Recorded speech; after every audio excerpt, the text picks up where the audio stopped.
রাসূলুল্লাহ সাল্লাল্লাহু আলাইহি ওয়াসাল্লাম বলেন, লা আ'লামান্না আকওয়ামান মিন উম্মতি ইয়াতুনা ইয়াওমাল কিয়ামাতি বিহাসানাতিন আমসালি জিবালি তিহামা। আমি আমার উম্মতের এমন এক দলকে জানি যারা কিয়ামতের ময়দানে তিহামার শুভ্র পাহাড়ের মতো বিশাল বড় আমলের স্তূপ নিয়ে উপস্থিত হবে। ফায়াজআলুহাল্লাহু হাবাআম মানসুরা।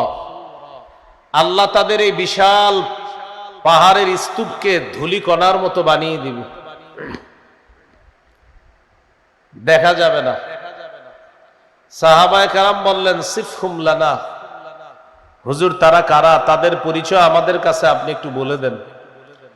রাসূলুল্লাহ সাল্লাল্লাহু আলাইহি ওয়াসাল্লাম বললেন, তারা তোমাদের ভাই, তোমাদের শরীরের চামড়ার মতোই তাদের চামড়া। ইয়াখুযুনা বিল-লাইল কামা তাখুযুন। রাতে তোমরা যেমন তাহাজ্জুদ পড়ো তারাও তাহাজ্জুদ পড়ে। হাত্তা ইদা খালাউ বিমাহারিমিল্লাহ ইনতাহাকুহা। তবে তারা নির্জনে নিষিদ্ধ হারাম কাজের মধ্যে তারা লিপ্ত হয়ে যায়, জনগণ না জানলেও তারা পর্দার আড়ালে এই জাতীয় ভয়ঙ্কর হারাম কাজের মধ্যে লিপ্ত হয়ে যায়। এই জাতীয় জিনায় অসংখ্য অগণিত মানুষ পাবেন যারা রাস্তায় চোখের জিনা করে না, তো পর্দার আড়ালে সে ঘন্টার পর ঘন্টা চোখের জিনায় লিপ্ত আছে। তো রাসূলুল্লাহ সাল্লাল্লাহু আলাইহি সাল্লাম বলেন, এই গোপনে এই জাতীয় ভয়ঙ্কর পাপ যারা করে, কিয়ামতের ময়দানে আল্লাহ তাআলা তাদের এই আমলনামা নস্যাৎ করে দিবেন। এগুলাকে আল্লাহ তাআলা বিক্ষিপ্ত ধূলিকণার মতো বানিয়ে দিবেন। আল্লাহ আমাদেরকে জিনার উপকরণ থেকে হেফাজত করেন।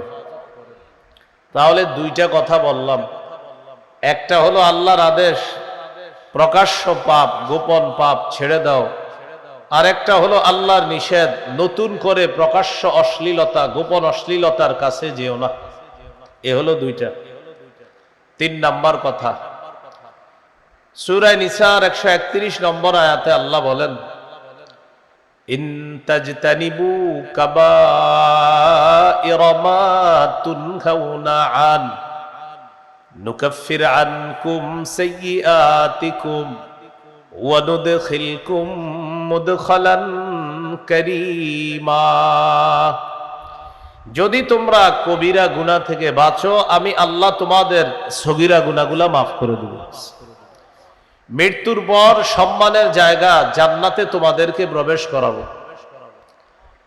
এ হলো 3 নাম্বার কথা। কবিরা গুনাহ থেকে যদি বাঁচতে পারি, আমাদের সগীরা গুনাহ আল্লাহ মাফ করে দিবেন। আল্লাহ আমাদের সকলকে প্রতিনিয়ত কবিরা গুনাহগুলা থেকে বেঁচে থাকার তৌফিক দান করেন। 4 নাম্বার কথা, হারাম কাজ নিষিদ্ধ কাজ থেকে যারা বাঁচতে পারে, দুইজন আমরা আমাদের দুইজনের মধ্যে একজন নফল ইবাদত বেশি করে, পাশাপাশি তিনি হারাম কাজও করে। আরেকজন নফল ইবাদত কম করে, কিন্তু তিনি হারাম কাজ করে না, নিষিদ্ধ কোনো কাজ করে না, কথা বলে না।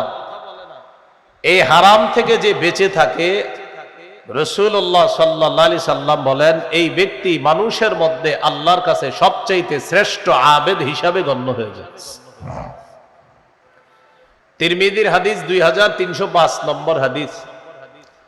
এই হাদিসের বর্ণনাকারী আবু হুরায়রা রাদিয়াল্লাহু তাআলা আন তিনি বলেন, রাসূলুল্লাহ সাল্লাল্লাহু আলাইহি ওয়াসাল্লাম বলেছেন, মাইয়াখুযু আন্নী হাউলাইল কালিমাত ফায়া'মালু বিহিন্না আও ইউআল্লিমু মান ইয়া'মালু বিহিন্না।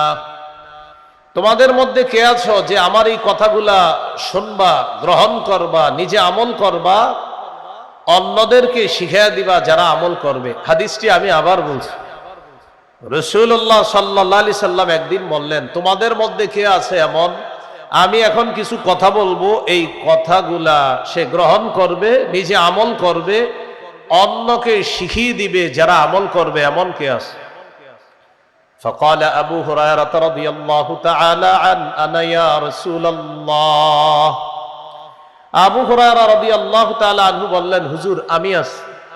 আমি আপনার কথা শুনবো, গ্রহণ করব, নিজে আমল করব, অন্যদেরকে শিখিয়ে দিব তারা যেন আমল করে। রাসূলুল্লাহ সাল্লাল্লাহু আলাইহি সাল্লামের এই হাদিসটি আপনারা এখন যারা শুনবেন, আপনাদেরও এই ওয়াদা করতে হবে যে এখন আপনারা এটা শুনবেন, গ্রহণ করবেন, আমল করবেন, অন্যকে শিখাবেন যারা আমল করবে, তাহলে এই হাদিস আমি বলতে পারি। কারণ এই হাদিস বলার আগে শর্ত হলো এটা যে শ্রোতা ওয়াদা করবে যে আমি সবগুলা শুনবো, শোনার পর নিজে আমল করব, অন্যকে শিখাবো তারা যেন আমল করবে, তাহলে আমরা ইনশাল্লাহ আশাবাদী আমরা আমল করব। তো কোন সাহাবী রাজি হয়ে গেলেন কথা গ্রহণ করার জন্য? আবু হুরায়রা রাদিয়াল্লাহু। রাসূলুল্লাহ সাল্লাল্লাহু আলাইহি সাল্লামের এক আজীব ছাত্র আবু হুরায়রা রাদিয়াল্লাহু তাআলা মাত্র 3 বছর আল্লাহ রাসূল সাল্লাল্লাহু আলাইহি সাল্লামকে পেয়েছেন। এই 3 বছরে আল্লাহ রাসূলের এত বেশি সোহবত লাভ করেছেন, সান্নিধ্য লাভ করেছেন। 3 বছর ছাত্র হিসাবে আল্লাহ রাসূলের ছাত্রদের মধ্যে শ্রেষ্ঠ ছাত্রদের একজনের মর্যাদা তিনি লাভ করছেন। কয় বছর মাত্র? তাহলে ওনার চেয়ে বড় বড় কত সাহাবী আরো কত বছর নবীজির পেয়েছেন, তিনি 3 বছর আল্লাহ রাসূলের ছাত্র ছিলেন। শুরুর দিকে তার মেধা অতটা শার্প ছিল না। আবু হুরায়রা রাদিয়াল্লাহু তাআলা আনহু এই হাদিসটা বলার পরে আপনাদেরকে ওইটা শোনাইতেছি যেটাতে নবী বলছে কে আছে আমার কথা গ্রহণ করবে, এটা শোনাইতেছি। এর আগে আরেকটা হাদিস শোনাই, বুখারীর বর্ণনা 119 নম্বর হাদিস। আবু হুরায়রা রাদিয়াল্লাহু তাআলা একদিন রাসূলুল্লাহ সাল্লাল্লাহু আলাইহি সাল্লামকে বললেন, সামি'তু মিনকা হাদিসান কাসীরা ফাআনসা। হুজুর আমি আপনার কাছ থেকে অনেক হাদিস শুনি কিন্তু হাদিসগুলো আমি ভুলে যাই। فقال رسول الله صلى الله عليه وسلم ابسط رداءك। রাসূলুল্লাহ সাল্লাল্লাহু আলাইহি সাল্লাম বললেন তুমি তোমার চাদরটা বিছিয়ে দাও। ফাবাসাততুহু, আমি আমার চাদরটা বিছিয়ে দিলাম। চাদর বিছানোর পর রাসূলুল্লাহ সাল্লাল্লাহু আলাইহি সাল্লাম গরাফা বিয়াদাই, চাদরের মধ্যে এইভাবে 2 হাত দিয়ে কি যেন ঢাইলা দিলেন। হাত কিন্তু ফাঁকা, এরকম করলেন চাদরে। এবার নবী বললেন আবু হুরায়রা চাদরটা পেঁচাও। সাহাবী আবু হুরায়রা রাদিয়াল্লাহু তাআলা চাদর পেঁচাইলেন। চাদর পেঁচানোর পর রাসূলুল্লাহ সাল্লাল্লাহু আলাইহি সাল্লাম বললেন চাদর নিজের সাথে লাগাও। আবু হুরায়রা রাদিয়াল্লাহু তাআলা ওই চাদরটা নিজের সাথে লাগাইলেন। তিনি বলেন ফাযামামতুহু, আমি চাদরটা আমার সাথে লাগাইলাম, ইলা সাদরি, আমার বুকের সাথে। বুকের সাথে এই শব্দটা সরাসরি হাদিসে নাই। বুখারী যারা পড়েন বা পড়ান বাইনাস সাতরাইন, 2 দাগের মাঝখানে ছোট্ট করে লেখা আছে ফাযামামতুহু ইলা সাদরি, আমি চাদরটা আমার বুকের সাথে মিলাইলাম। ফামা নাসিতু শাইআন বা'দা, চাদর বুকের সাথে মিলানোর পর আমি যা শুনি আমার জীবনে আর কখনো ভুলি না, আমি সব মুখস্থ রাখি। তো এই সাহাবী বললেন হুজুর আমি আছি। ফাআখাযা বিয়াদি ওয়া আদ্দা খামসা। আবু হুরায়রা রাদিয়াল্লাহু তাআলা আনহু বলেন রাসূলুল্লাহ সাল্লাল্লাহু আলাইহি সাল্লাম আমার হাত ধরলেন, গুনে গুনে 5টা জিনিস আমাকে শিখাইলেন। 1 নাম্বার, ইত্তাকিল মাহারিমা তাকুন আ'বাদান নাস, হারাম থেকে তুমি বাঁচো, হারাম কর্ম থেকে বাঁচো, হারাম কাজ থেকে বাঁচো, হারাম কথা থেকে বাঁচো, হারাম খাদ্য থেকে বাঁচো। হারাম কাজ থেকে বাঁচো, যত ধরনের অশ্লীল কাজ, গুনাহের কাজ, এইগুলা থেকে বাঁচা। হারাম খাদ্য থেকে বাঁচা, সুদ খাওয়া থেকে বাঁচা, ঘুষ খাওয়া থেকে বাঁচা, হারাম কথা থেকে বাঁচা, মিথ্যা কথা থেকে বাঁচা। রাসূলুল্লাহ সাল্লাল্লাহু আলাইহি সাল্লাম বলেন তুমি হারাম থেকে বাঁচো, মানুষের মধ্যে সবচাইতে শ্রেষ্ঠ আবেদ হয়ে যাবা, আল্লাহর শ্রেষ্ঠ ইবাদত গুজার বান্দা হয়ে যাবে। হারাম থেকে বাঁচো। আমি এখানে যারা আছেন আপনাদেরকে যদি বলি কারা কারা আগামী 24 ঘন্টায় 100 রাকাত নফল নামাজ পড়ে একটা মোটরসাইকেল উপহার নেবেন, আশা করি সবার হাত উঠবে যে 24 ঘন্টায় 100 রাকাত নফল নামাজ পড়া এটা কোনো ব্যাপার না, মোটরসাইকেল যারা চালাইতে পারে না ওরাও হাত তুলবে, সাইকেলটা পুরস্কার পেয়ে বিক্রি করে দিবে, সমস্যা কি? সাথে সাথে যদি আমি বলি আগামী 24 ঘন্টা একটা গুনাও কেউ করবেন না, একটা সগীরা গুনাহ কবিরা গুনাও কেউ করবেন না। আনফরচুনেটলি সবার হাতগুলা উঠবে না, কারণ হাত উঠানোর আগেই যখন টেনশনে আসবে আমি যে সুদের সাথে জড়িয়ে আছি, আমি হাতটা উঠাই কিভাবে। আরেকজন হাত উঠানোর আগে চিন্তা আসবে আগামীকালই তো অমুকের সাথে জমি ব্যাপারে একটা লেনদেন করবো, সেখানে আমি একটা ধান্দামি করে 2-4 লাখ টাকা খামু, এটা তো আগামীকালই করবো, তো আমি কেমনে হাত তুলবো। এইভাবে অনেকগুলা হাত উঠবে না, কেন? প্রত্যেকের টেনশনে এসে যাবে যে আমি যদিও 5 ওয়াক্ত নামাজ পড়ি, আমি ইবাদত বন্দেগী করি, কিন্তু আমি তো অসংখ্য অগণিত পাপের মধ্যে অলরেডি জড়িয়ে আছি, আমি কিভাবে হাত তুলবো যে 24 ঘন্টা গুনাহ করব না।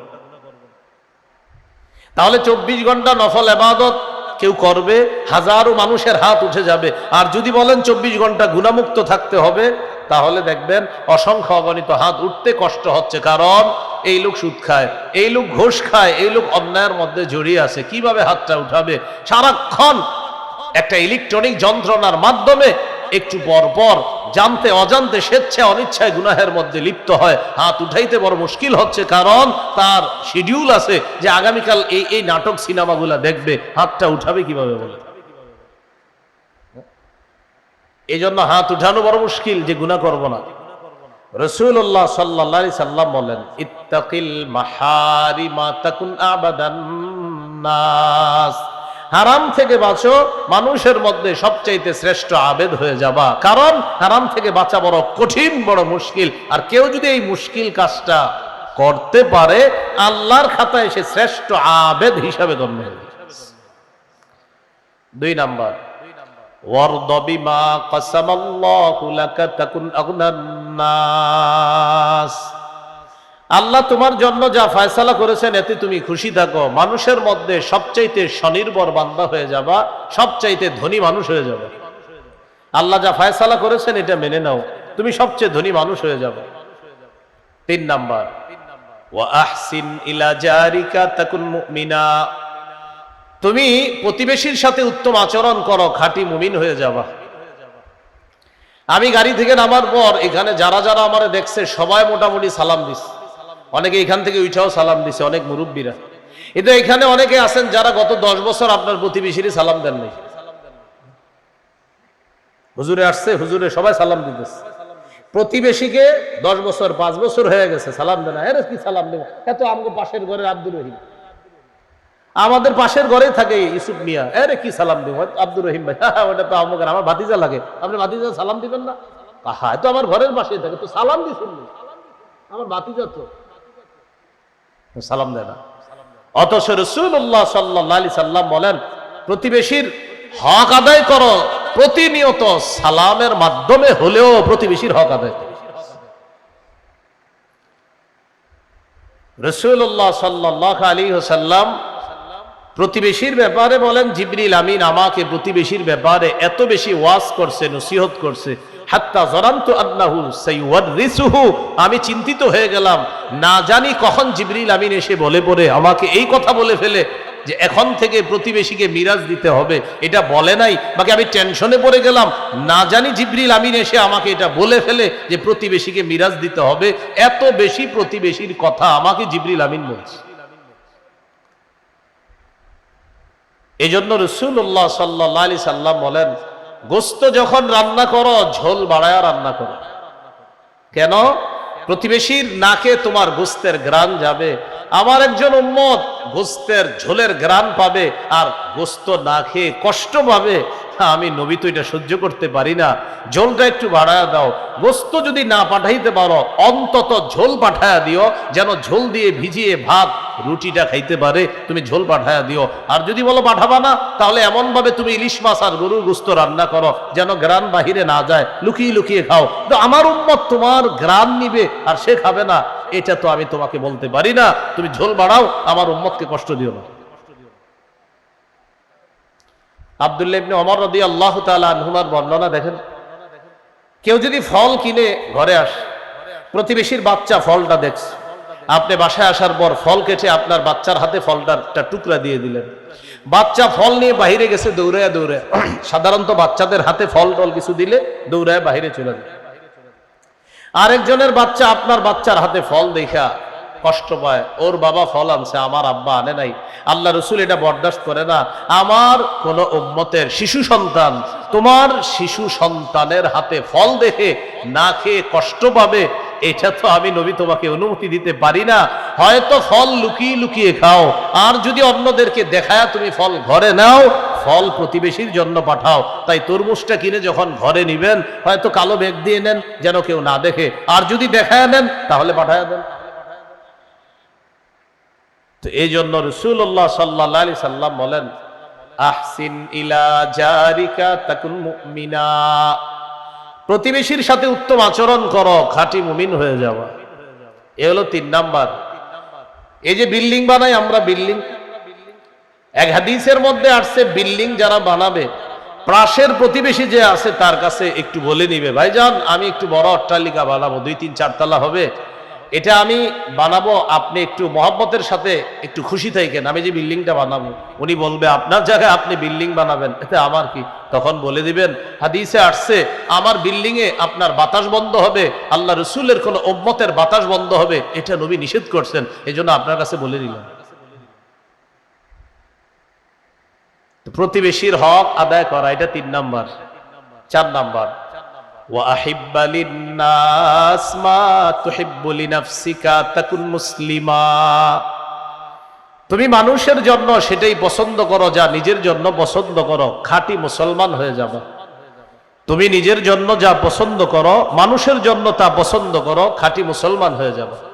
আপনি রাস্তা দিয়ে হাঁটতেছেন, হাঁটতে হাঁটতে হঠাৎ একটা কলার সিল্কা আপনার পায়ে লাগলো, আপনি পিছলে পড়ে গেলেন, উপরে তাকায় দেখেন একটা জানালা খোলা, আপনার মাথায় আসলো নিশ্চিত এই জানালা থেকে কেউ কলা খেয়ে সিল্কাটা রাস্তায় ফেলেছে।